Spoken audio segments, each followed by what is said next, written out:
Item 4.1, consideration of the Turangi-Tongariro Community Board recommendation, appointment to the Emergency Management Committee. Pretty straightforward. Yep, moved by Councillor Kingi, seconded by Councillor Mack. All those in favour, please say aye. Those against? Carried. 4.2, road namings for Seven Oaks development in Kinloch. Scott, this was the subject of some discussion at the last meeting. Mayor, can I just mention that we are the listing agent for Seven Oaks through my company, Bailey's. So if you feel I have a conflict, I'm happy to leave the room. Sure, no, that's fine. Thank you very much, Councillor. My view would be it's on the naming of the road, so I'm sure that will have nothing to do with the sales. Well, it could do. You never know, but thank you very much for declaring that, Councillor Westman. Mr. Devonport. So it feels like I was only just here yesterday, which... Yes. At the last council meeting, we got direction to go away and undertake some urgent consultation with Mokai in terms of the road name, and in particular the concerns that they hadn't been actively engaged with or consulted in terms of the recommendation of the road name Sherwood Way, and the fact that they were opposed to the name and the fact that it didn't reflect their Māori cultural heritage of the site. So that work has been undertaken by Dylan and yourself as the Mayor, and the outcome of that is pretty much that there is still not adequate time really to undertake the consultation on this road, but that they're willing to accept the road name as it stands, with the undertaking that further consultation will be done with the developers down the track with, I think there's at least another 10 street names, some of the reserves from the developments, and also some discussion about storyboarding throughout the wider area of Kinloch to show the significance of that area to the local Hapu group. Cool. Thanks very much, Mr. Devonport. You've eloquently put how the negotiation or the consultation went. That we have a positive way going forward for the future naming. So thank you very much for that, and hence why it's here today. Any other comments, Councillor Body? Thank you, Bishop. This consultation, I think when we were here the last meeting that started back in May, what undertaking has the Mokai Marae given that consultation going forward is going to be constructive and on time? Because I don't want to see us coming back here and say 12 months of another road needs naming, whether it be Maori or not. Is there any undertaking guarantees been given that the consultation process will go smoothly? Mr. Taha. So through you, Your Worship, the undertaking that was made was the volunteers. They will work as best they can to engage. They acknowledge that Mr. Phil was trying to as best he could, but ultimately they're a group of volunteers that are working to support a number of different developments. It's not just Seven Oaks, and there are other things that they have to also do. So they said they would try, but recognised also that it wasn't about them being all Māori or all based on their heritage, but there was an opportunity to tell stories connecting to the place of Kinloch before it was Kinloch.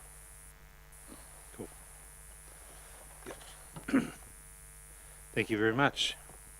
All right, so there we have it in front of us here to confirm the name of this this road or street or way. Sorry, moved by Councillor Park, seconded by Councillor Guy. All those in favour, please say aye. Those against, carry. Thank you very much. Thank you, Louise. Cool. 4.3 submission to Te Tura Whenua Māori Amendment Bill. Kara. We have Kara Scott in front of us. Good morning. Afternoon, Kara. Sorry. Nice to have you here. You've been here in front of the new council before? No, so just the new ones, obviously Councillor Kathy Guy, Councillor Kylie Leonard, Councillor Kylie Leonard, Councillor John Mack, Councillor Yvonne Westerman, and Councillor Kevin Taylor. So nice to have you here, Kara. Thank you. The floor is yours. Thank you. Essentially, this item is to seek council endorsement for a submission that council officers made on the proposed Te Tura Whenua Māori Act Amendment Bill.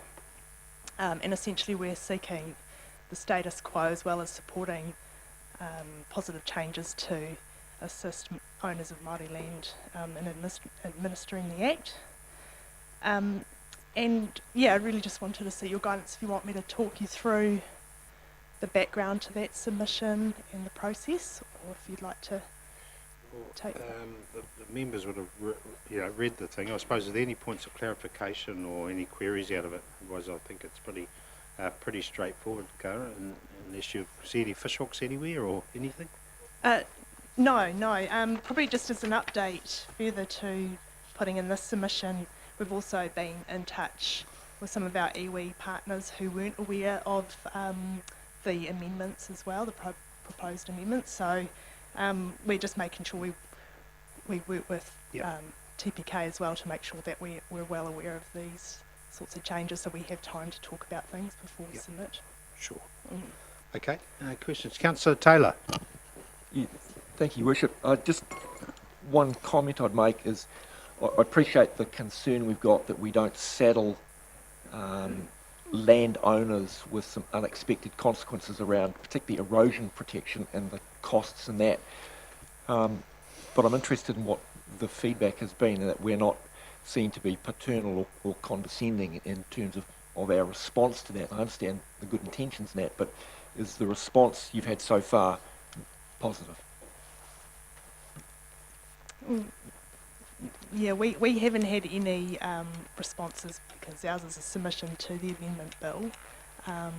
It'll be interesting to see what other submissions come through that, and we're certainly happy to report back if we come across anything like that. But yeah, certainly we're looking to support the status quo as opposed to seek to support changes that could be detrimental or impose more restrictions on Māori land. So no, I haven't had any specific feedback yet at this stage. Yep. Any other questions, Akara? Okay, there's a that we endorse the submission, correct? Yep. Oh, which one is it? The all? Question, this relates to section 301 of the, is that correct? Because down in the last recommendation, Taupo District Council seeks to retain the status quo for section 301, that is every other petition of land under that section to continue to comply with the provisions of the Resource Management Act. So there's no changes at all. We're supporting no changes to that section. And that's in line with what this document is saying from Council. Thank you. Status quo. Yep. All right, so the first part of the recommendation is what I intend to call for a mover for that. Over move things. Councillor Taylor, seconded by Councillor Williamson. That's the first part. Cool. All those in favour, please say aye. Those against? Carried.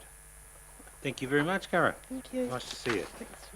4.4, appointments to governance committees for the joint management agreements for Raukara, Tiaraha and Tikopua Kanapanapa.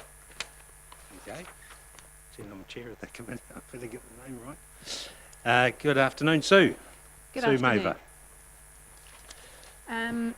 You'll be aware that Council has joint management agreements with Rokawa Settlement Trust and Te Arawa River Iwi Trust, and they set out how we work together to promote the restoration and protection of the health and well-being of the Waikato River. The JMAs require a governance committee to be appointed with equal numbers of council appointees and trust appointees. Now, this governance arrangement is not a committee of council and it's not bound by the requirements of the Local Government Act. At the committee meeting, the last one, which was the end of November, we decided not to appoint to those two governance committees because staff hadn't talked to Tarrant and hadn't talked to Rokawa about what numbers they wanted on that governance committee, so we didn't know how many to appoint ourselves. We've now done that. Rokawa has said they would like 3 members and Tarrant has said they would like 4 members. So we need 3 members from the council to go on the Rokawa Governance Committee and we need 4 members to go on the Tarrant Committee. So in the agenda report, I think because last time we had 4 members already identified to go on the Tarot Governance Committee, that they are named there, but we didn't have 3 to go on the Rokawa Governance Committee. So council will need to make a decision on that. We indicated at that time who was who was keen to go in Rokawa. I think there was only one identified, wasn't there, Tina, one. which was Councillor Councillor Truman. Truman was the one, and may I suggest that seeing their similar agreement in terms of the Waikato River, that it would make sense for the same members, less one, of course, to go on there due to the continuity. Right. So what's the makeup of that trust? How many members in all of the trust Rokawa? There's only 3. I think No, Rokawa there's 5, but they only want 3 to go on to that governance committee because that allows for 2 not to be present or to be busy doing other things. Yeah, the actual makeup of the trust though, 3, we're going from 1 to 3, is that correct, Kirsty? Previously, we only had 1 member Yeah. on because they were doing the governance committees jointly with the other councils that they have the governance committees Right. with. So they only wanted 1 member from each local authority to go on that. But now we're having separate governance committees. So there's Okay. one for Taupo District Council, one for Rotorua, and one for South Waikato. Waikato, okay, So they're looking at having 3 members from. right, okay. Through you, Chair, this is the first time you have not had a formal co-governance meeting with Rokawa. Yeah, This is literally your first opportunity, which is why you require a full board or full complement of trustees to represent TDC's interests. great. That's got to be a good thing. So, thank you very much, Sue. All right, so we have, so you're suggesting the other 2, so who out of Kathy, Kylie, Kirsty's obviously on it, or John would like the 2 positions. So there's, so what you're suggesting here, Sue, or Tina, I think, suggested that the councillors that are on Tarot, Yep. makes sense for them to be on here. That's right. Less But you one. only need 2 out of the 3 names, correct? I need 3 out of the 4 names. 3, well, obviously, Kirsty makes sense for her being living in that area. So 2, do I have volunteers from the other, Councillor Guy and Councillor Leonard? All good? Or Councillor John? Yeah. So, you're willing? Councillor Leonard? Okay, so I've got 3. I only need 2, correct? No, you need 3. You need 3. So, but you can't take Councillor Truman out? Yeah. Yes.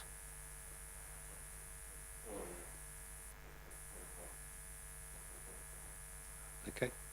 All right. Ladies happy? Councillor, so the council appoints Councillor Truman, Guy and Leonard. And then 2 the same, and 3.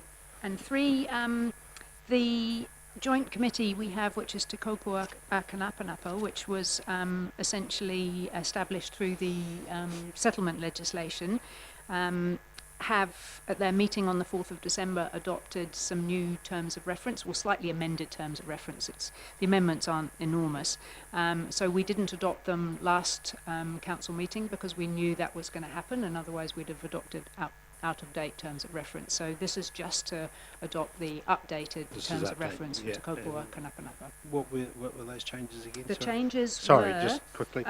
essentially adding things like when you will get your agenda items, Right, yep. co-chairs, the inclusion of technical support, and that the regional council is providing administration support. So they're really just identifying things that were going to happen anyway, but they're putting them in the terms of reference. Cool. All right, thank you very much, Sue. Nothing else to add? No? Okay, could I have a mover, please? Councillor Parks, seconded by Councillor Truman. All those in favour, please say aye. Against? Carried. Sorry? Oh, sorry. Councillor Westman, sorry, seconded that. Yeah. Sorry, Kirsty. You were always nodding, and I thought, what's this nigger? All right. Thank you very much. 4.5, Health and Safety Report. We have Michelle McGill. Nice to see you, Michelle. Good afternoon, everyone. Your Worship, councillors. You've got your report here. Thank you very much. So, anything you want to add to it? Well, Basically, it was just really an overview for our new elected members of Yep. just the systems that we do have in place Yep. and just how it supports the KPIs that we're rolling out across council. Yep. And, you know, that we have got a framework that's robust for managing risks. Yep. And if there's anything further you'd like me to elaborate on.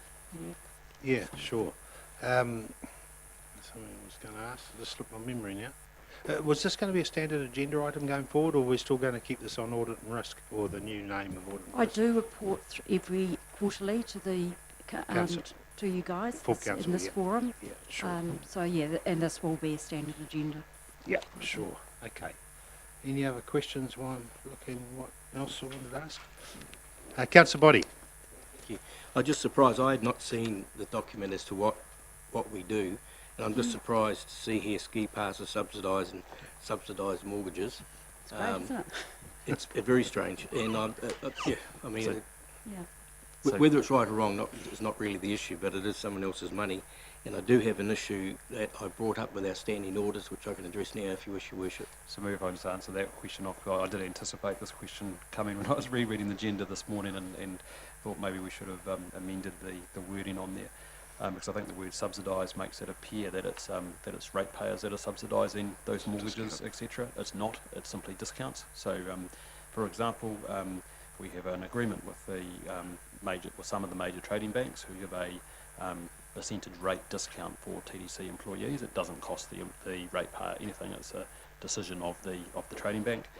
Likewise, RAL provides us with the opportunity for our staff to get discounted season passes. So it's not a subsidised from a ratepayer's perspective. It's a discounted from a provider's perspective. And that would be the same as the ski passes, would that be correct? Just come back to the standing orders which I raised on the 26th. This is headed Health and Safety, and I noticed that Appendix 8 of our standing orders, failure to leave a meeting. And what concerned me, and I'm reading it, it states here, attempts to re-enter without permission, blah, blah. Any member of the police or officer or employee of the local authority may. That puts a member of our local authority here in a risk situation if it turns to violence. Now, twice in the last 6 years, one we had a gentleman walk in and sat at the top table and joined us for lunch, and then we had the one over Tilly the dog, and we were asked to go out to the councillor's room. I'm just wondering whether that needs to be looked at, because I think it's unfair for either a councillor or a council staff member to be the person that does any ejecting. So through you, Mr. Chairman, that's obviously, it says may, not will, so it's at the discretion of the officer and or the councillor at the time. And obviously in the first instance, if there is no risk involved, then we would be asking people to leave and have done in the past. And I'd also go so far to say that we have compliance officers on staff who are suitably trained for such activities as well.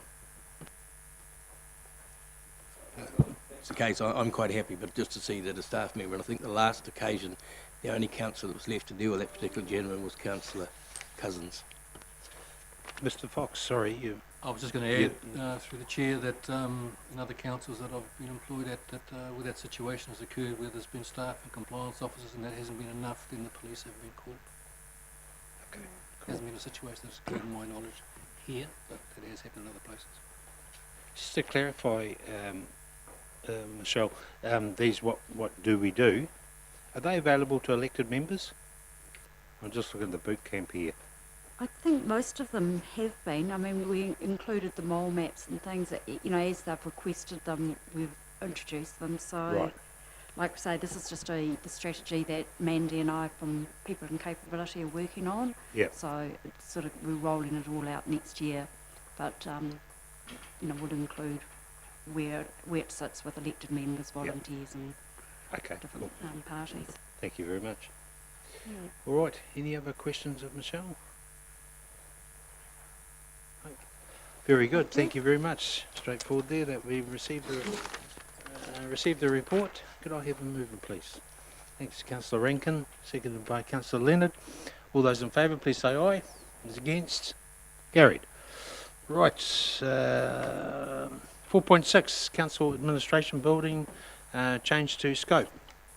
Obviously, we workshopped this at some length last week, correct? Yeah. Okay, Philip, have you got anything to add? Correct. No, the workshopping was done as part of the introduction to the project, and the result of that was to prepare this resolution, which is on the table for you to consider. Right, and that's removing one level of the basement car park. Remove one level of basement parking, so we have one level of basement parking rather Yeah. than two. Sure. Very good. Okay, any questions or queries of Philip? Obviously that in-boom parking's taking place now. It's looking really good. Just about finished. In place by Christmas, See ya. yes. Yeah. Cool. Okay, question. Councillor Taylor. Just a quick question. The amended long-term plan has 37.5 million plus GST. The saving from taking the additional layer of car park out is 5 million. Does that include GST or is that plus GST? Plus GST was done. Then that should be in the notes, respectfully, to accurately reflect what it is we're talking about. I just, as a matter of record, I'm still uncomfortable with the overall price and cost of this, but I'll leave it at that for now. We can certainly include the words excluding GST. Yeah. I'll just check with the CEO. All our financial figures are excluding normal? Unless otherwise noted. Yeah. Unless otherwise noted. Okay. So Sorry, yeah, but so it should have been. my point is it's either in or it's out. Yeah, If it's yeah. in, it should reflect that accurately. Yeah, yeah. Cool. Okay. Councillor Body. In regards to the underground car parking, was that to be for public use or did we decide on staff cars? What was the outcome of that?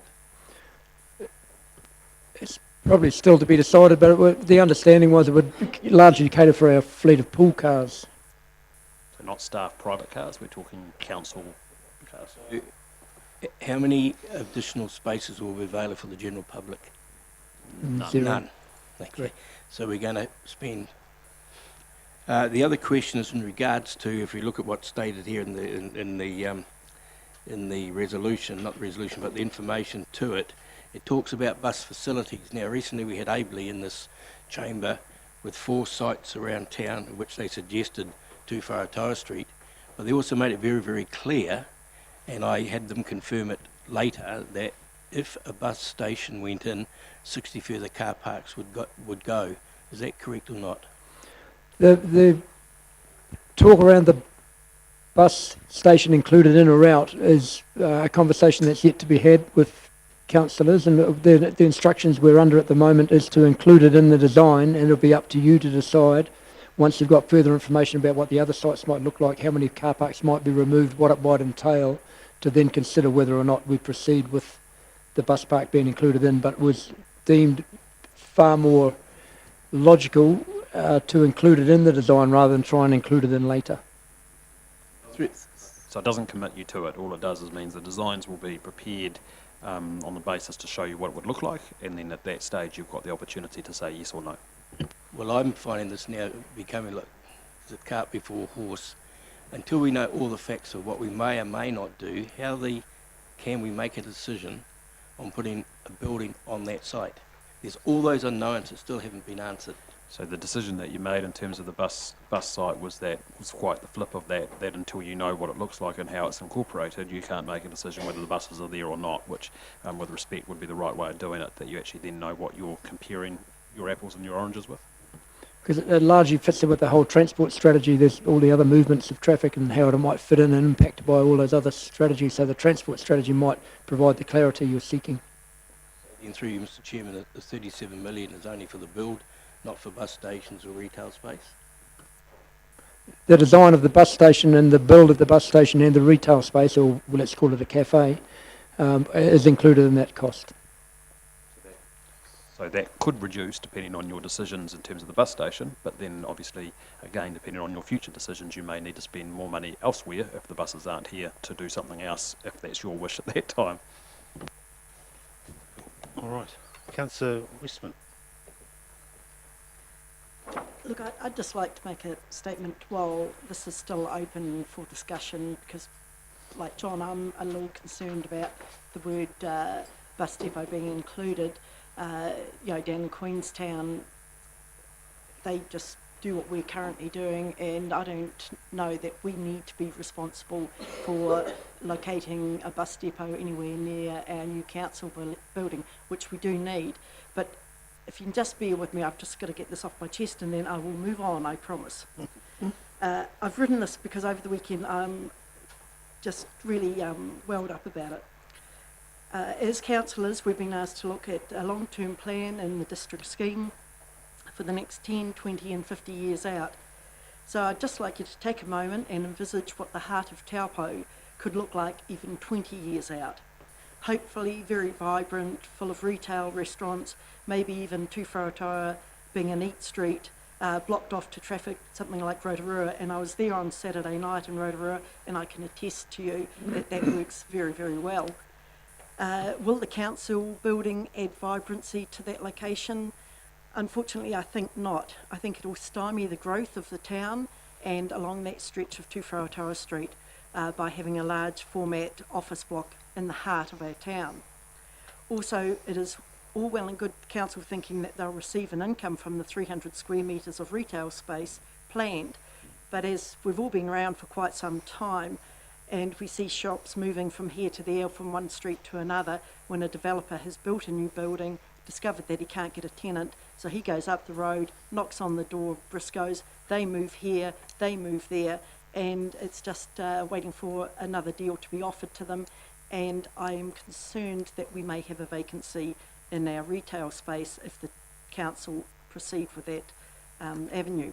Town always has vacancy periods, some longer than others. And if we're going to restrict bulk retail style of shops in our town, which I think is great, then we might be limited to mum and dad style tenants moving into the town centre who usually take leases over a short term, and there's a continual turnover of businesses in those shops. So we might be sitting there with a vacant retail space once we've built. They also usually require financial help with the fit out. Just consider Mr. Cooper's new building in Turangi-Tongariro Street, empty for some time, delays and extra costs for the build. Can you imagine what the public are going to react if the new build does not attract retail tenants once it's built, and then let's hope it's not at the expense of other property owners when their tenants move into our new building. Putting the location to one side at the moment, the other matter I'm concerned about is the cost. Even if we remove one level of underground car parking, this only reduces the bill by about $5 million. Can Taupo truly afford to spend $30 million on a council building? And that's today's estimate. I mentioned earlier in the day what it's already cost to review some plans for my mother's building down on Robert Street. And I would suspect that you can add another 20 or 25% by the time it's completed in a couple of years' time. Surely we can follow the Gisborne City Council's lead and come out maybe only spending $12 million. And wow, what a wonderful looking building that is. The mana and style of that is amazing. Something we could be really proud of, as they are. As our CEO pointed out at a meeting last month, he won't be around at the end of the build when his contract expires. Not sure whether the mayor's standing again, but for us councillors who may want a second term, we are the ones who are going to front foot this in front of the public. We will have to stand and ensure that we've made the right decision today or in the very near future. I just want to take some time and ensure that we're making the right call. And lastly, when I'm reading through the property group reports, which came to me late last week from Phil, thank you, I note that the council did have the foresight back in the 1980s to start acquiring some of these sites in Turangi-Tongariro and Robert Street where we're looking at building. One of the purchases is from a Mr. and Mrs. Heppy, where it notes that Mrs. Heppy is terminally ill and the administrators completed the sale after their death. I understand, depending on how the purchase took place by the council, there might be a right for buyback from the family, and I just want to make sure that we have in fact completed that process correctly so we don't get halfway through a build and we have family members knocking on our door saying that's their land and they never had the opportunity to buy it back. Included in the information I was given late last week was a letter from Simpson Grierson. The council had taken some advice from them in February 2019, and in the summary it notes that there is a risk of including commercial activities for the new CAB. and it might give rise to the land, is no longer required for public works and should be offered back to the former owners. Now, I understand there could be a couple of different owners involved in there. They note the overall mix and levels of uses is relevant, and the higher proportion of alternative use to the overall development is the highest risk. The council will need to act in accordance of sound business practice, is what they're telling us. So why take that risk of including retail into that building?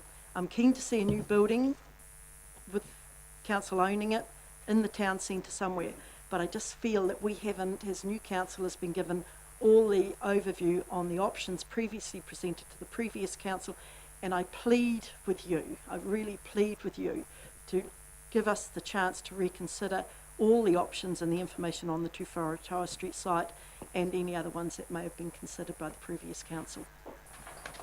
So, Mr. Chairman, Mr. Green. so there's three things out of there that I just want to clarify, or at least have a chance to answer.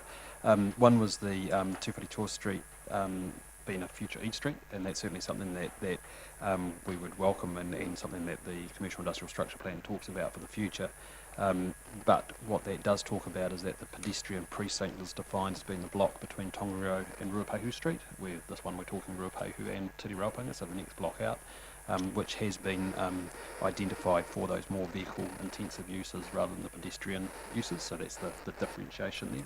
I would completely agree with you if we were talking the other side of Ruapehu Street.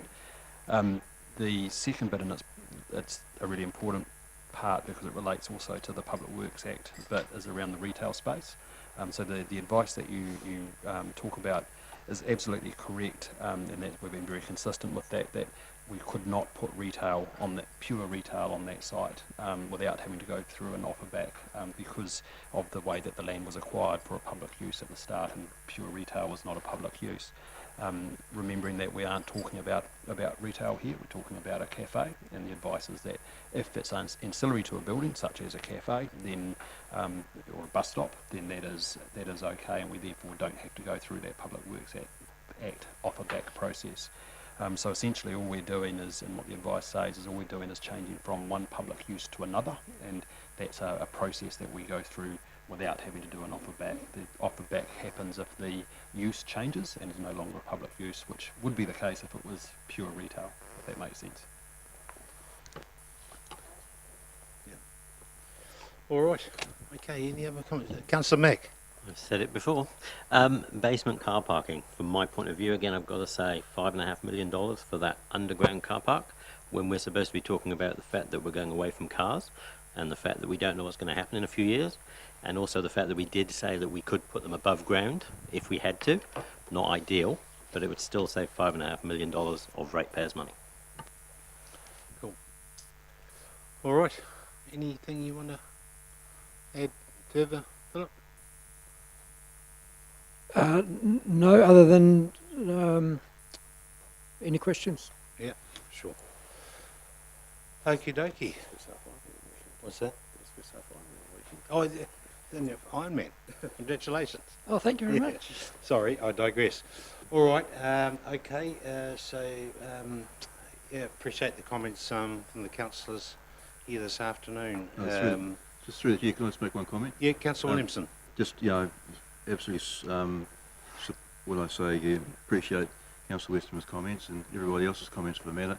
Having been involved with the process the last 3 years, certainly from my perspective, I felt that being well informed, good information, consulted with the community, etc., and that's always a hard task, getting a sort of a consensus there, and I think, and also appreciate the value of the new councillors coming in, appreciate and listening to them, and just keeping an open mind. And I think going forward, the democratic process, whether it should be underground car parking or should be take other alternative sort of viewpoints, I think I'm personally comfortable with the decision going forward.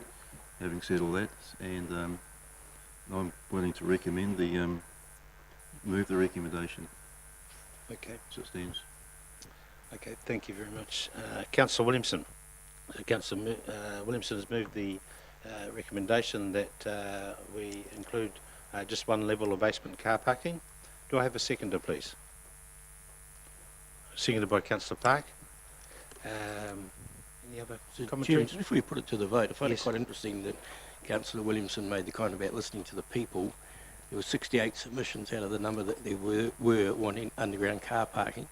Some time ago I suggested to Mr Green that our fleet cars stay up at Rifle Range Road, and Mr Green's comment to me was it's inconvenient for staff. So if this goes through, we will be telling the people that our fleet cars will be in a $6 million underground car park. So the inconvenience then lands on the ratepayer who's having to meet that cost, whether it's in our forward planning or not. So I will be certainly voting against this resolution.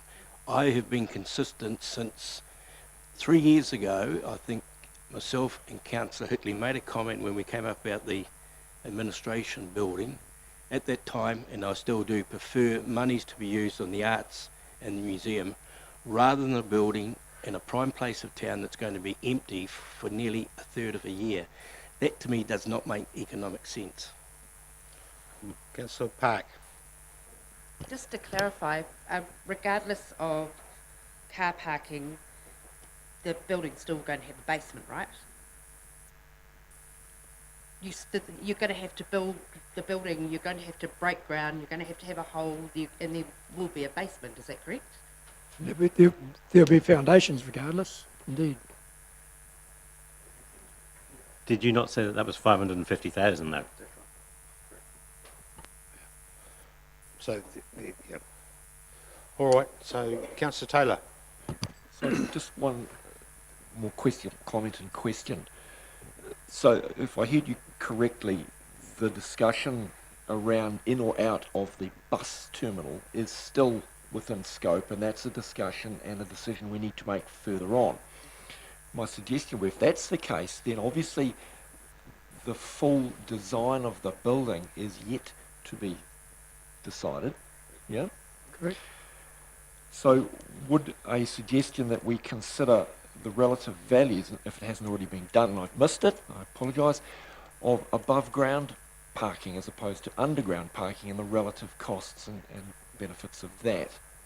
Because if we haven't even decided on a bus terminal, and that's going to be a significant infrastructure build, why not the car parking as well? Yeah? So you're absolutely right, Councillor.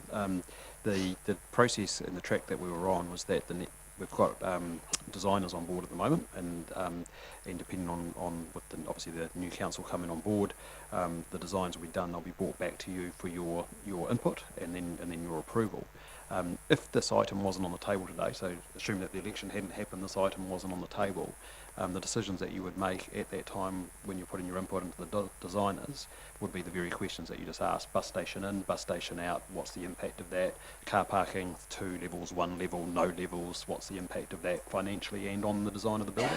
What we've got here though is because we've got the new, an issue which was live through the election process, and therefore a desire quite rightfully from council to reconsider this for the new councillors as a step before that, to be able to say actually our preference is to drop that level off and therefore that money off.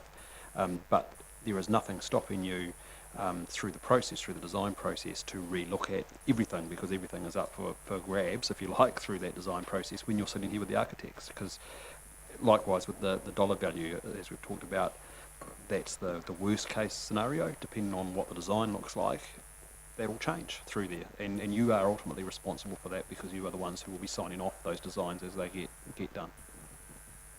Yeah, through the chair. Yeah, obviously that was, Councillor Taylor's question was absolutely brilliant. I think you answered it very well. Thank you. Councillor Guy. Yes, I just would like to ask, are we actually being asked now to put a scope forward for a design that we have no input in at this particular point? So all we're doing at the moment is putting your preference, that your decision that you don't want to have 2 levels of car park. The design is yet to be done. We have the designers appointed, but we've put them on hold at your request to date until you've made the decision that we want to go there. their next step, basically, and they've just been scoping out what their job is and what to bring back to you. Their next job is to bring back to you some concepts and some ideas and some thoughts, and for you to then input that, yes, we like that, no, we don't like that, and then they'll go away into a dark room and come back with plans. So that's all set to happen into February. And so you'll have the input through that process.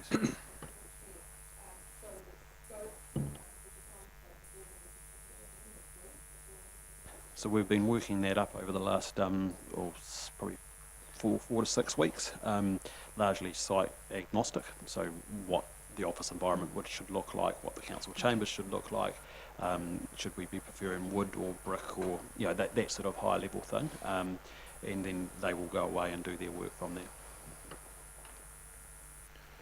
So lots of meetings yet to go. Councillor Mack. Okay, so on that then, what we could do is we could vote on a building without an underground car park, make one more councillor happy, and then we could decide whether we added them at the next stage. Possibly.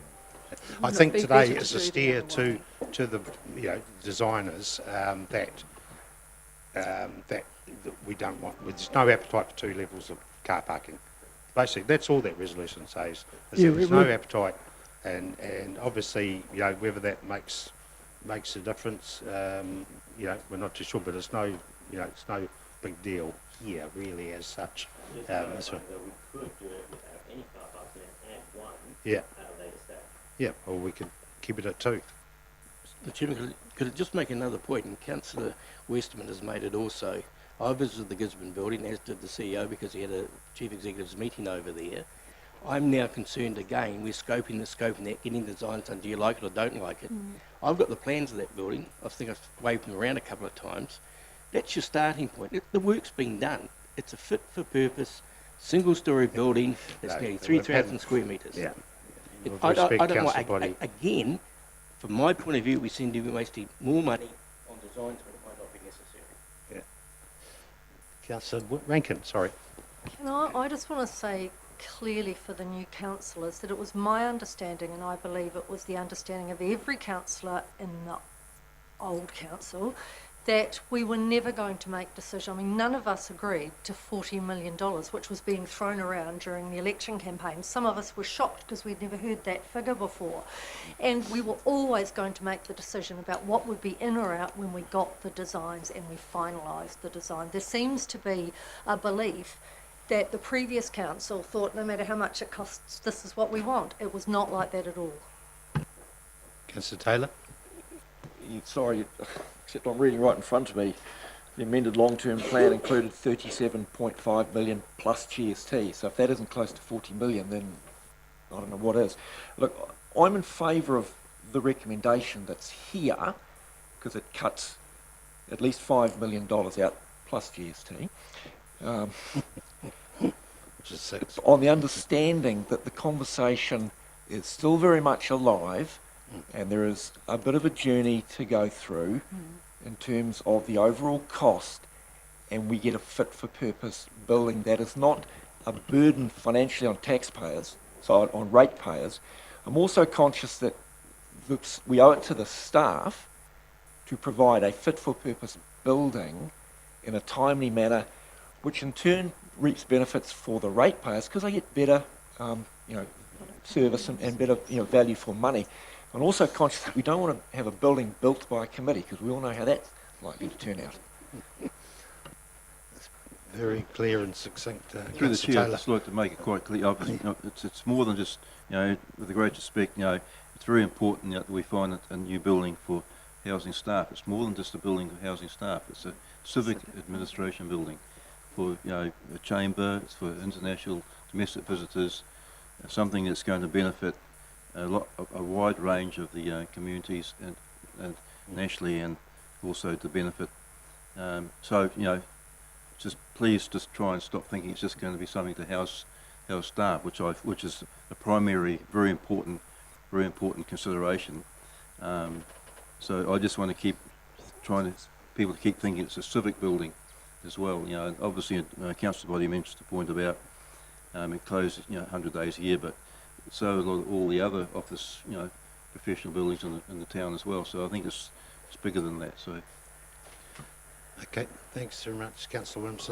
So Phil, just to clarify, the next stage of this recommendation is to proceed here. Next up, when do we see you again? Back in February, so and I'd just like to remind you that we've very much got control of the process of the design as we go through. So we've engaged architects, and once we've been approved to, we'll go ahead and engage engineers, and we'll engage quantity surveyors. And once we start to get the concept plan in place, give it to the engineers, pass it on to the quantity surveyor, they'll be able to provide us with some advice around costings, and because we've got some conversations to be had around the underground car parking. Obviously it's passionate to a lot of people parking in Taupo, but we've also got our importance level conversations to be had. We've got our environmentally sustainability development type conversations to be had. So there's lots of layers of cost that are built into this project here, and we can shave some layers off if that's what elected members choose to do as we go through the process. So we're very much in control of it. It's not something we've designed, we've got a piece of paper, we're going to go to a contractor and say how much to build it, because at this point we don't know what we're building. Okay, thanks, Ken. Philip, I'm thinking here, would it be advantageous to, and take on point Councillor Taylor's point about the building would only be built by committee, would it be helpful for a working party of a representation of some councillors just to help you through that? Just to be part of that process, so when you're reporting back, we've got some councillors who've got some in-depth knowledge of the proceedings, or yeah, two or three would be great, because the design team that we've engaged would be more than happy to engage with elected members to try and understand what's important, and be able to, and then the councillors that are on that panel will be able to feed back to the rest of you to give you some confidence of what's the process we've been following. I think that'd be great. I don't know if we can do it with the mover and the seconder can amend that, or the councillors want to think about that. I don't know, what do you reckon, CEO? So I think it's a great idea, and I'd really welcome 2 or 3 to put their hands up for that. I don't think it needs to be a formal resolution. It's just something that you can agree, let me know, and then we'll include you on, a little group on there. So perhaps we can talk about that afterwards as to, if anyone's got a particular interest in that. Certainly there's a mechanism in the design process for that to happen. Yeah, cool. Okay, Councillor Mack. I'm going to harp on about this because I just don't understand that if we've got all this free range of design, why as councillors we want to spend this $6 million on an underground car park or a basement that we can actually add later anyway. Wouldn't you be saying to the ratepayers, we've done it as good as we can for the civic centre, which is not going to change, it's still going to be wonderful, but we've tried to save money on car parking. When we get to the next stage, if you're right and you say we really do need these, why not add them? We can start off at a cheaper level just because of car parking.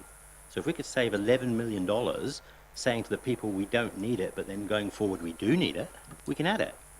Well, we can also do it in the reverse too. We can take it off.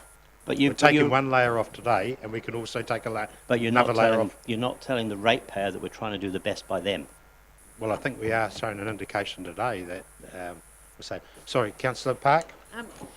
I would have thought that, having seconded the recommendation, that it would be wise to go out with a design scope of the bigger picture and then take stuff away than to go with a design scope with more limited vision and then have to go back for more work. Yeah. It's probably better to have your options from the start than to get the design and then want to add to that. I would have thought that would have been a more expensive way to go about that.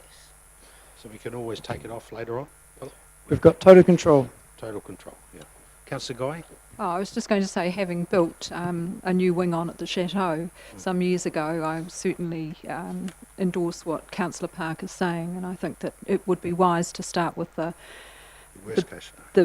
better scenario and work our way down from there. Yeah. Councillor Kingy? I wonder, Your Worship, then whether that recommendation actually says that. So if I read that bottom line, it says to include only one level of basement parking. Could you say may or something along those lines? Does that imply that we're actually... Maximum? Include or exclude. Yeah. Or may include or exclude. I mean, that... Yeah, I don't know. Well, I think just picking up on John's comments, which I get, it's the value. I mean, $5-6 million for parks. I mean, that's what people are going to get hung up on. So I get the point about if we can come in with, hey, this is what we've tried to do. This is the building we're going to try and provide. And if we want these optional extras, like you get fries when you drive through McDonald's, you can get it at a later point, but that might imply something else. Councillor Taylor. Can I suggest the easiest way to do that is just remove the word basement? We have only one level of car parking, wherever that might be. And that leaves your options open, and I agree with what the Chief Executive has said previously around the efficiency of having pool vehicles available for staff to use and not having to take their own vehicle to an off-site position and come back, and that's just, to me, doesn't make sense. So I will suggest you remove the word basement, and unless everyone else is violently objecting to it, I'll move that. So you moving the amended, the mover and seconder in favour of that amendment, so that can the mover and seconder still move that amended resolution? If you're happy to do so, Councillor Sorry, Simpson? Chair. Councillor Park, sorry. Councillor Leonard. I'd just be really interested to know how many pool vehicles we're talking about involved at the Taupo District Council, and how many of those are used for personal use. Are we talking 5 vehicles, 10 vehicles, or 150 vehicles, or 200 vehicles? I'll tell you what. So in terms of pool vehicles, so they're not personal use. They're the ones that are used for work purposes. So they're branded Taupo District Council vehicles. We're talking roughly 30, so it's give or take between 30 and 40 vehicles. Those are the ones that would be primarily housed in the one level of car parking. So how many other vehicles are there, just out of interest? So there are, I can give you those details outside of this. There are a number of other vehicles. The other vehicles are either specific vehicles off-site, so say dog catching wagons or parks vehicles or whatever, or they are salary sacrifice vehicles, which is a contractual thing that you have full use of a vehicle, but you pay for that through your salary. So those are treated quite differently again. Excellent. Is the mover of the amended... Just one very quickly. Oh, sorry, Councillor Mack. So one level of car parking can be above ground? Yes. Brilliant. So through the chairs, the move of the recommendation, do I have to necessarily support that? I have to agree to it, yeah. What's that? One level of parking? Yeah. No, I have to agree to it, yeah. Yes. The suggestion from Councillor Taylor was just to take the word basement out. So one level of car parking is going to be somewhere. Could be on the side, could be on the top, could be below. But obviously the practical way. No, well, I'm just going to present just maybe, I'm just losing the perspective, but I don't think I normally do. But I think,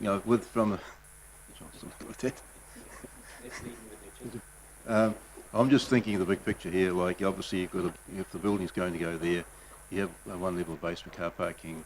Whoever's using it, in the possibly likely or unlikely, whatever scenario, in the future local government changes and the use of that building is used for different purposes. You have a car park there for tenants, and also in terms of the sale of a building, it's got to be certainly in favour of people leasing out those, for example, income comes from leasing out those car parks. Yes, in the context, it's probably not a big amount, but I think just the whole big picture, I still support one level of basement car parking as we discussed at the workshop. Right. So we'll need to go through and vote on to either rescind it, revoke it, and have an amendment to that. Yeah, sure. Just to clarify this parking, it's one level of parking. Yeah, what the suggestion could be come through the architects, could be on top of the thing, or could be below. But you're still going to have a level of parking. That is correct. Yeah. Well, okay. So you're not happy with the... So you'll have to go through and move it, and get a second, either vote for it against, have another amendment to the resolution. Okay. Right. Thank you very much. This is where I earn my money now. Councillor Park. Yeah, as a seconder, I'm along the same lines as Councillor Williamson. This is about the design scope, and the design scope that we are sending to the architects to look at. So whether it's one level across the road, on the roof, underneath, it is the design scope. And the design scope is to include one level of basement car parking. So the original recommendation moved and seconded stands. Okay. Yep. Councillor Mack? So very quickly then, if we're talking about being open-minded, which we all are, we're still allowing one level of car parking. So nothing's being removed. But that's your design. We're talking about open now, where we're saying we would like the car parking, but we'd like to talk about where it goes. So we're not stopping the car parking, but what you're saying is you won't do anything unless it goes to the original plan. I don't know. I want the design scope. We're better to go and ask them for what it might look for and then remove it than to say one level and then ask them to go and look at basement. It just doesn't make sense. I think we're all just getting a bit caught up on a word. Yeah, we're getting a bit caught up, but I think what we're trying to counter $6 million. is if the architect, we're still happy with the one level of car parking, but if the architect says, look, it's probably better on the roof, yeah, then we look at it. Is that what I'm trying to get from Councillor Taylor? Is that? Yeah, it is, except as the recommendations put, it's not what we're saying. If you take out the word basement, you broaden the scope. You give the designers and the architects a much broader canvas from which to bring back some designs. I know it might sound semantic, but we spent a lot of time discussing this, and if you just take that one word out, I think it saves a lot of discussion. So unless there is an agreement to do that, can I ask you put it to the vote, and if it's whichever way it goes, we can take the next steps from there. Okay. When the council send out their press release, whatever happens with this here, it will be acknowledged that the car parking is for council fleet vehicles. Will be correct? Through the chair, Yeah. okay. So we'll get back to hear what John Mack's saying with terms of democracy and prepared to listen, but given that possibly the flavour around the table is that want to remove the word basement, notwithstanding the fact that doesn't mean that it cannot be, it could still be included. Yeah. So we're talking semantics there, really. Yeah. So, so in that case, I'll withdraw my move as a move of the recommendation and support the. Would you be happy to move an amended one with just out the word basement? Well, that will be a amendment to the original recommendation. So instead of include one level of car parking. Yeah. So that's just the remove the word basement. Yeah. Yeah. So same thing, but further design, the architect might come back and say one ground floor, one level of car parking, one floor on top. Who knows? And we've got to be open-minded regarding the design of this particular project. Councillor Guy? If the semantics are around the word basement, why not say one level of basement or external car parking? External would mean external of the building, though? That's right. It could be around the exterior of the building. And I understand what we're saying. I think if it's either got to be the original one or just remove the word basement. I'm just thinking in my mind different designs where you have cars underneath the building but it's not the basement, it's at ground level and you've got the two above and stuff like that. So you just run the risk of starting to dominate any good ideas that the architects come from, which I don't think is what you're intending on doing. So I guess the question is, you've got a mover and a seconder for how it is. The question is whether or not they withdraw and either put it to the vote on one hand, or they withdraw and remove the other way, or withdraw and have someone else remove and second the other way. I think the mover suggested that he'd be happy with the word basement gone and just have one level of parking in there. But it is semantics. With respect, it is semantics. It was one level of we're still having one level of parking.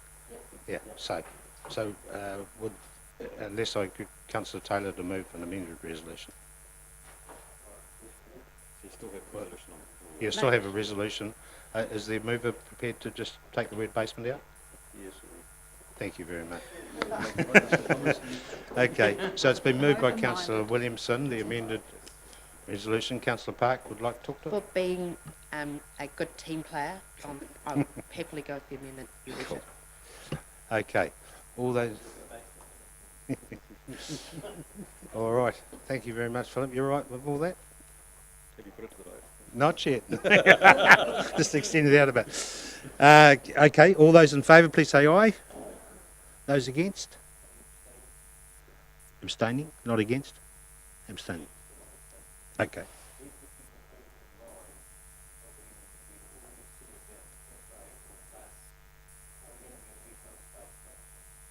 Yeah, no, we're not. Anyway, cool. All right, been moved and seconded. Sorry, Councillor Body, can I clarify? You're abstaining or against? Can you be both? Abstain. Okay, thank you very much. Very good. Thank you very much. The recommendation is carried. Thank you, Philip. All right, item number 4.7, Great Lake Pathway Upgrade Tender Consideration. We have Fraser Scott and Kevin Strongman and Greg Headley. Good afternoon, gentlemen. I'll just, if I can, I'll just start this off if that's okay. We've got quite a team here. I'm going to provide some advice. Just a reminder that this is a great legacy project along the lakefront of Taupo. It is something that we've had the opportunity to advance to meet the 70.3 requirements. And through this process, this is a key milestone in the project. There's no doubt about it. What we have here is we've been through a tender process, and it's a two-stage tender process. The first stage was non-priced attributes. We did it this way to make sure that we have the best chance of giving this the best chance to succeed. And so we weighted really highly on the capability of the contractors that we had, their ability to deliver a quality product, their ability to actually meet the tight timelines that we have, and most importantly to meet the requirements of our key customers and the people who use that walkway, to maintain it, keep it open throughout the majority of the construction where we could. I think going through the process and looking at those non-priced attributes, we ended up with a company that we are suggesting here that put together a package that was second to none. It was amongst the best that we had seen when it came to the effort and time that they put into the tender document to show us how they would actually maintain that key pedestrian access all the way through there, and to give it the best chance to produce quality product at the end. Now, I don't have to be Nostradamus to realise that the prices that we've got through the tender box, we're going to get some questions on it. When we opened the price, we were probably as disappointed as the elected members here to see the quantum of that cost. And there were some robust discussions with our designers and with our advisors in the space and our estimators. Today we want to walk you through those, of where some of those key differences are, and hopefully they're self-explanatory, and take any questions that we do have. Fraser is also just going to remind everyone, particularly the new elected members, of what the project is. And we've got the entire team here to take us through this. Okay. So, Fraser, yours? Quick questions of Kevin before Fraser starts? No? Okay, thanks, Kevin. Fraser, good afternoon.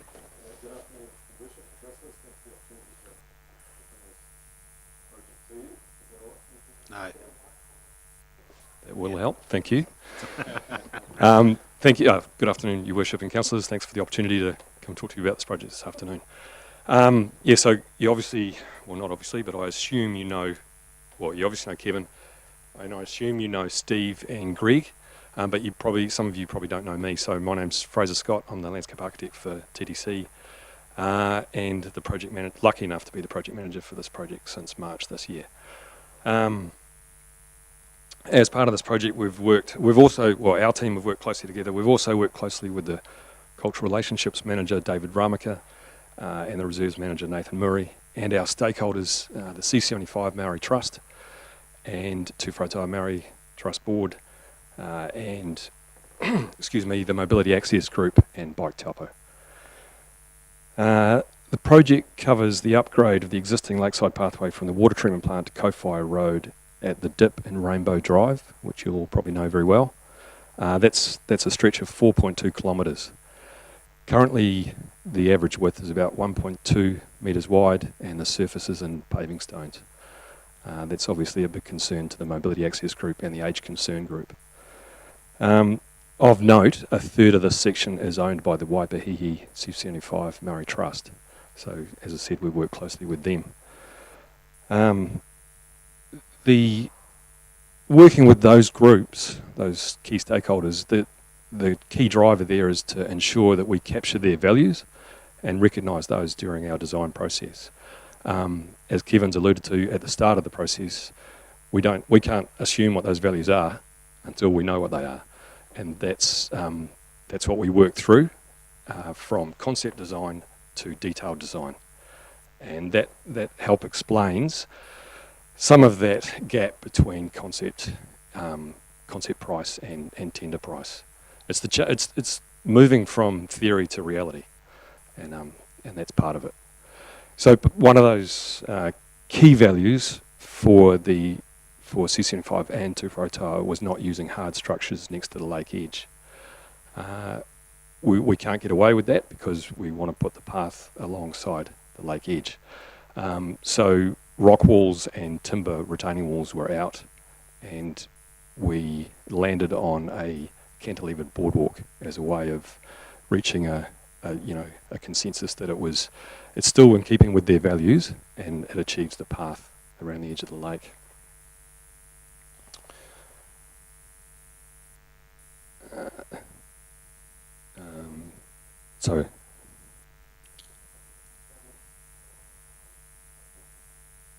There's about 120, approximately 120 lineal metres. Sorry, what was it? Lineal metres, yes. Yeah. And that again is a change. Like, we had allowed for about 75 in our concept design, and that jumped up. And so we've straight away got a change from just length, and also, so probably it's a good enough time as any to mention it. There was our estimate was very close on 90% of the items. 10% of the items were out. Unfortunately, as luck would have it, those items were the most expensive ones, and the boardwalk was one of those. Sorry. Yeah, so we'll just quickly go through that. Those are the key stakeholders, and then this is I don't know if this mouse will help. So the main boardwalk, if I talk about this from the water treatment plant around to Kowhai Drive, so the first one we hit is at opposite Tremaine Ave, and that's the pinch point there. And the benefit of that is, well, twofold: we meet the requirements, but also we maintain that beach at the moment. And then the next one is opposite Matuku Street, which just passed the sales centre, heading south, that other pinch point there. And again, the benefit is we get to maintain that beach in its current form. I guess it's worth noting also that we haven't overplayed this. We haven't layered it up with extensive design areas or anything. This is the bare minimum we can do while still achieving best practice and working with our stakeholders' values. We've worked really hard as a team to pull anything out that was seen as extra. And in addition to that, during the construction process, if we're lucky enough to get there, we'll continue to try and attack those numbers and get them down as much as we can. I guess the other thing is that we would usually come back to council with a detailed estimate once we'd done our detailed design, but due to the timing of local body elections, we weren't able to do that. And given the time restrictions of this project, we felt it expedient to do it the way we did. During the process, the consultation's taken a lot longer than we anticipated, and that was important to get that relationship right. But it has obviously provided us with the opportunity to come back to you with this item now. I guess just to finish up that estimate difference, as Kevin said, that's probably the main question there, is those three other items. So the boardwalk was one of them. The concrete difference was another. So our estimate was out by about $10 a square metre. That estimate was based on best practice on projects that were done in the short to medium past, and I guess the time frame of this project and the scale of it has meant that we were out there. And again, just the sheer distance of this meant that estimate, although it was out only by $10, so 80 to 90 was the difference, that ends up being $100,000 difference. So very soon you start eating into that difference. The next big one is the contingency. We wouldn't go into a construction period without a contingency, and at 10%, that's somewhere in the order of, well, it's 410,000. So those are big numbers straight away. The next one is the traffic management. So as part of getting, as Kevin said, one of the best tenders I've seen ever, and the quality of this contractor on board means that they work at best practice, and to achieve that is expensive, and our estimate for traffic management was significantly low, and that accounts for the next part of the difference. So really, just to elaborate on some of this, on the concrete in particular, that's $10 per square metre difference. The way that we got our price is we looked at what we paid for Whariwaka footpath extension, what we paid for Hoka Falls. We looked at that; they were much shorter than this. We thought we'd get some economies of scale. We went for a price based on that with our estimators from WSP. We thought we had it about right, but market says it's actually not right. It's around that $90. And that's just what it is. So it's not like we just we don't do this and have a guess. We go through best practice, last set of contracts that we have, the best prices that we do have, and then we see whether we think we're going to get some economies of scale or not. And in this instance, we got it wrong. We just put our hand up. The estimators as a team, we got it wrong, and that means there's a difference, unfortunately. The traffic management side too, it's very, very important in my mind to get that right. You've got a highly precious, that's a precious area, that whole, that's Golden Mile, and basically all the Golden 4 miles. It's so special to a lot of people, including the private owners, of course, that have been graciously given the permission to do this, and to get that right, to get it still user-friendly while construction takes place. And I've seen this particular, proposed successful tenderer here, and what they've done in their existing work down here with Embern Parking, they're a class, well, I believe they're a classy contractors. So hence we should have probably, we should have gauged it a bit better, probably, the traffic management, but I can understand the costs involved with that. What was the other third? That's the concrete? So sorry, through the chair, the traffic management, just to add on that, it is a difficult site, and we have asked them to keep it as open as we absolutely can, and we've asked them to stay on the lake side of Lake Terrace as well.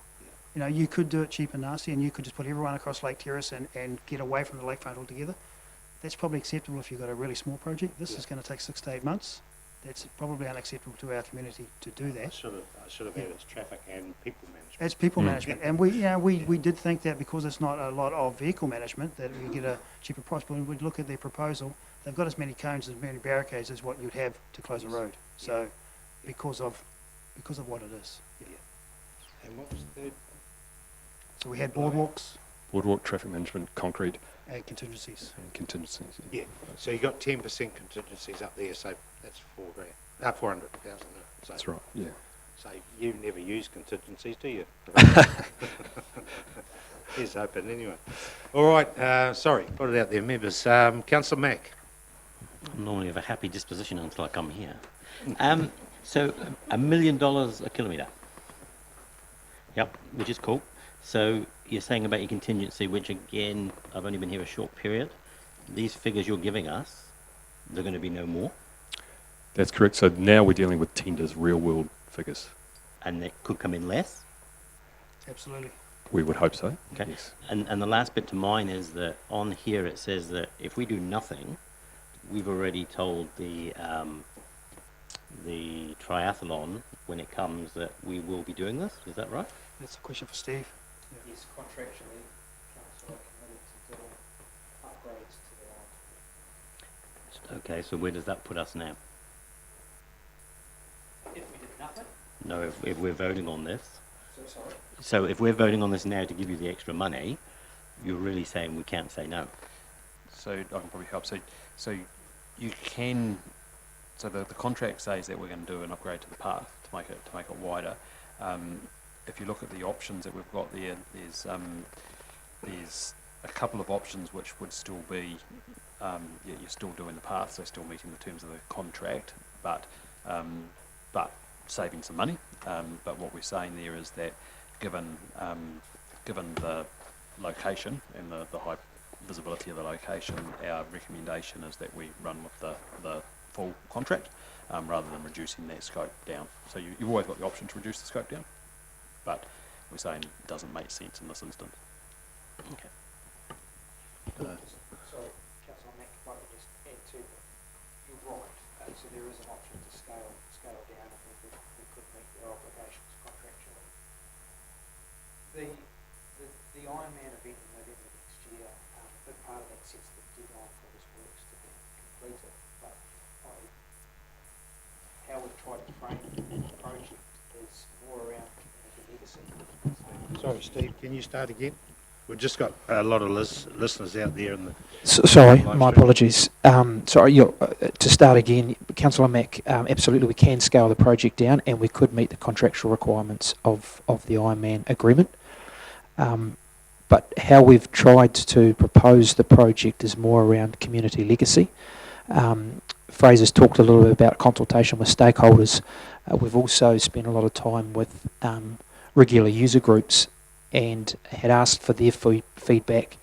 And what we heard through the likes of Access Taupo, Sport Waikato, and then event users like Cycle Challenge and Ironman, was that we've got users from the age of 3 to 93. We've got kids learning to ride bikes. We've got people in wheelchairs. We've got the increase of e-scooters, e-bikes, and the pathway that used to be called the Lions, or known as the Lions Walk, is more than a walkway now. It's a shared path. So that the purpose of the project, Ironman stipulates a deadline for completion of works, but I believe, and I think how the pathway projects have been packaged up is this is something for community growth and also for addressing concerns from some pretty influential sectors of our community when you look at age concern, mobility and our regional partners too.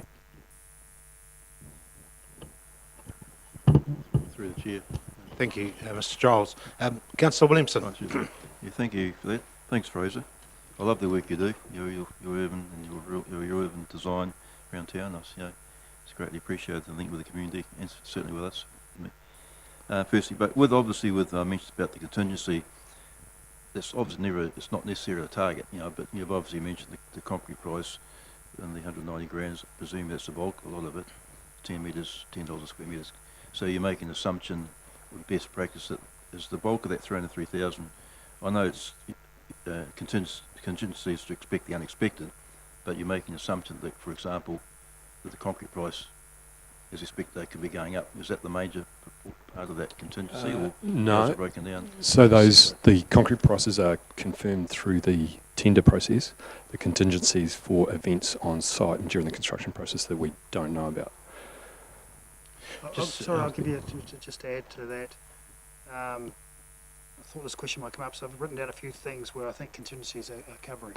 So it's for unforeseen material, and it's the removal of that, cart to waste, and then to buy new stuff and bring that in. So we don't know what's under the ground until we get there and scrape the side. We can assume it's as good as what's under the existing paved area, but you can't, you're not 100% right in that space. You're looking at the spring. We're going to locate the spring and do some treatment to that spring. They're notorious for not being where they should be, so we might have difficulty in finding that. We've got to look at the materials for the abutments of the bridges. We think that they're okay. We think that we can find some stuff on there, but this is what the contingency is for. It's for those things which you can't tell until you actually get a digger in there and start looking. Treatment of any any unforeseen spring areas, because we think we've got some beside Manuel's, and we know that there's some hot water that comes through there as well, plus the area around Taharepa, and other areas through there. But if we find some others, we may have to deal with those as well. Looking through for archaeological finds, if we find anything in there, we do have to stop the work and go through the protocols that we've got set up in there. So again, that's what contingency is for those things. And then, what else got to unsuitable bedding for the improvements, in particular for the erosion stuff. That could have a cost on that. So all of those things together are a risk. We're not likely to have them all together, but 2 or 3 of those will mean that we need to dip into that contingency. And not being a target in the contract, we've kept a contingency out of the contract. That sits in our budgets, so it's not a target to aim for, which some people get worried about. What's the project, Kevin? What's the process? Sorry, for contingency when the contractor comes back to you and say, "Hey, we found a, hot spring or whatever." Yeah. Do you meet on site and then work out a way?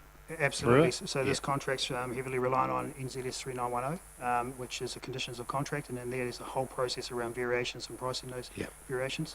So certainly we've got to come to an agreed price, and then we all sign off on that, get the engineer, the contractor to sign off on that, and then we pay it after that. So it's certainly not it's not open slate. You're involved with that process? Yeah, we're all involved, yes. All involved, yeah. Cool. The guy. Just through the chair, given some of these risks or contingencies that you've just highlighted, what we're talking now November next year, what is the timeline that they've given you to complete this work, given the fact that there could be some contingencies? Yes. So we have them finishing it August next year. So it's tight. Yes. They're very keen. They'd like to start, because they're aware of that timeline, they'd like to start in the first week of January. We're aware that's probably a pretty unrealistic and not ideal time to start, so we're in discussions with them at the moment about starting a little later in January. Through the procurement process, we sat down with all of the prospective tenderers and said how important this project was to us. One of the key things is that we said that we don't believe that you'll get through it if you just work on one site at a time. This team in particular are working at about 3 to 4 sites open at once. Hence the traffic management's really difficult. Councillor Boddy? First of all, I declare an interest in this. I believe it's the best thing that we could be doing at this time. A couple of years ago, my wife and I were in Estonia at Narva, which is on the Russian-Estonian border, and I showed Fraser some photos taken on that walkway that was outstanding, and I believe it could be a walkway of great significance. And if you say to a tourist, what do you want to come and have a look at? Walk along the lake or a new building, they'll say the lake every time. So I'm fully behind it. No car parks going, which is good. It all depends what new building. What I'd quickly like to do is look at some of these costings. I notice here that we've got from 2021 and 21-22, 870,000. That budget for those 2 years is 960, so there'd be 90,000 left over in that section of the budget, because we're looking at a shortfall of 690. Would that be correct? Yes. What are you looking at, John? The resolution? I'm looking at page 44 of the agenda. Yeah. It's got that 690. We've got 2.6 existing, 870 by bringing forward for those two financial years. There's 90,000 left there. We get 45% back from the regional council, so there's 391. So we're talking nearly 500,000 back to meet the 690. Is that the way it's going to work? I see Mr. Ward has made a move. He's made a move. Yeah, he's come up. That's not a good sign. Mr. Ward, the accountant, thank you. The query is, I think you've heard it. Yeah.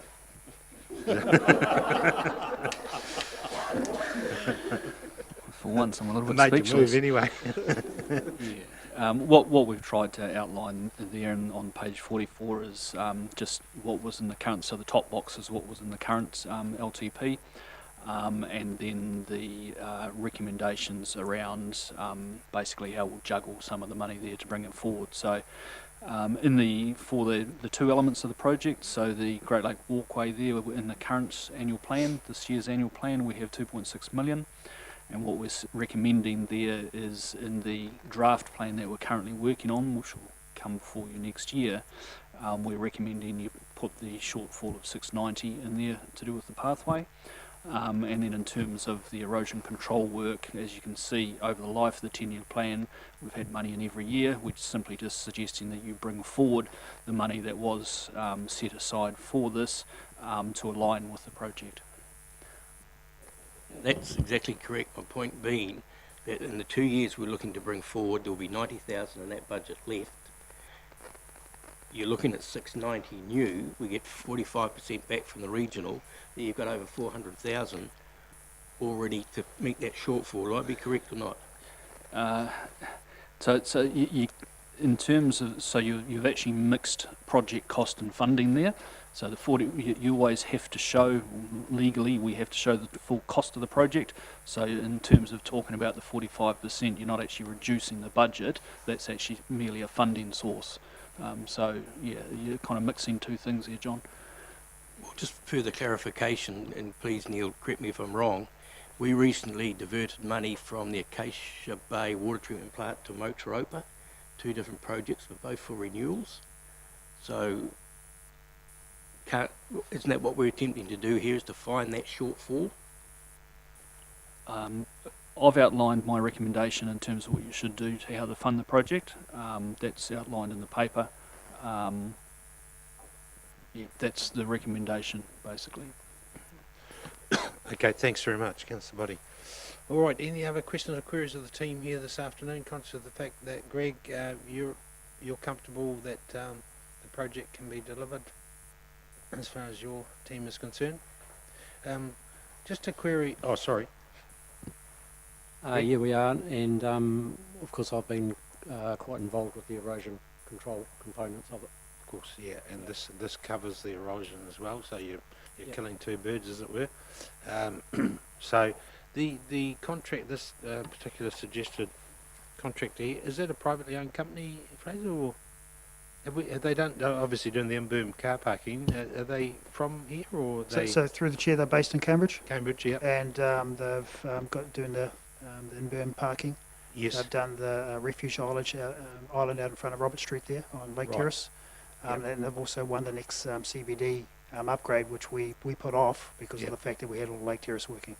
So they're very active in the space, and they want to be in Taupo, and so they put all of their might into winning this tender. Yeah, cool. Okay, very good. All right, well I think we've traversed that. Thank you guys for, obviously, I know you didn't enjoy coming here today with increased scenario here, but you know, it is a you summed it up earlier, a legacy project. You know, along there, it is certainly it's going to become a tourist attraction. I'm glad that Councillor Boddy endorses it, because the one thing he does see from his lot of international travel is these wonderful walkways. So I'm sure it'll be great, and it's going to be how wide is it? 3.2 on the boardwalk. And yeah. 2.8 concrete path. Yeah. Fantastic. So all users will have enjoyment, eh? Yep. Yeah. Cool. All right. Any other questions or queries? There's a suggested recommendation there. Do I have a mover, please? Moved by Councillor Boddy. Thank you. Seconded by Councillor Rankin. All those in favour, please say aye. Those against? Carried. Thanks very much. Thank you. Right. 4.8. Turangi-Tongariro Community Board delegations. Tina.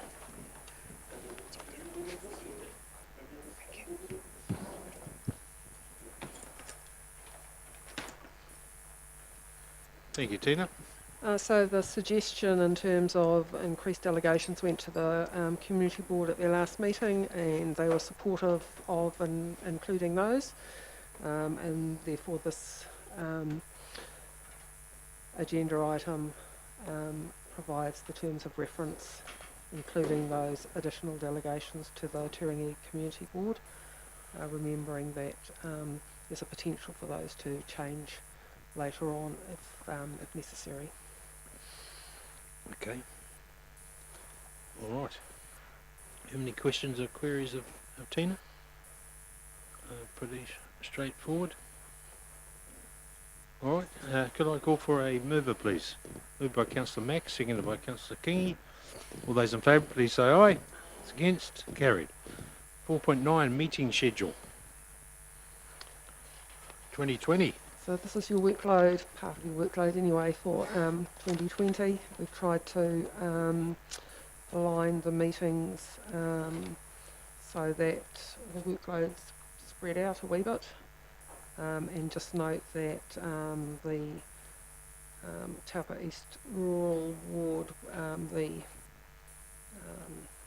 we still need to just add the icon on the bottom there that was missed out on that report, so that will be done, and then this will be posted on the website. We'll also put all those meetings in your calendars as well. Very good. Thank you very much. When do we call for registrations of interest on those? So we're just working through that at the moment and hope to have the advert out this week. Yes. Closing probably around the 14th, 15th of January. Okay, cool. So that the appointments will be made for the first meetings in February. No problem. Thank you very much. And obviously you want the attendance of the induction in that recommendation? Sorry, am I looking the right one? Oh, that's just the meeting schedule. Sorry, jumped the gun. You run ahead, sorry. Okay, recommendation there. Can I have a mover, please? Moved by Councillor Parks, seconded by Councillor Taylor. All those favour, please say aye. Those against. Right, next one, 4.10. Engagements in January. So this is based on the fact that you were going to approve the previous item. Yep. And we can then advertise those in time. Cool. Lovely. Thank you. And do you want to put the councillors' names in there? Who's going to the induction? Yep. So Councillor Guy, Councillor Leonard, Councillor Williamson, Councillor Taylor, Councillor Westerman. Cool. Got those, Shannon? You a bit quick, weren't you? You're pretty good. No typos, please. Lovely. Yes. Mrs. James said she's got it all under control. All right, could I have a mover, please? Moved by Councillor Taylor, seconded by Councillor Westman. Those in favour, please say aye.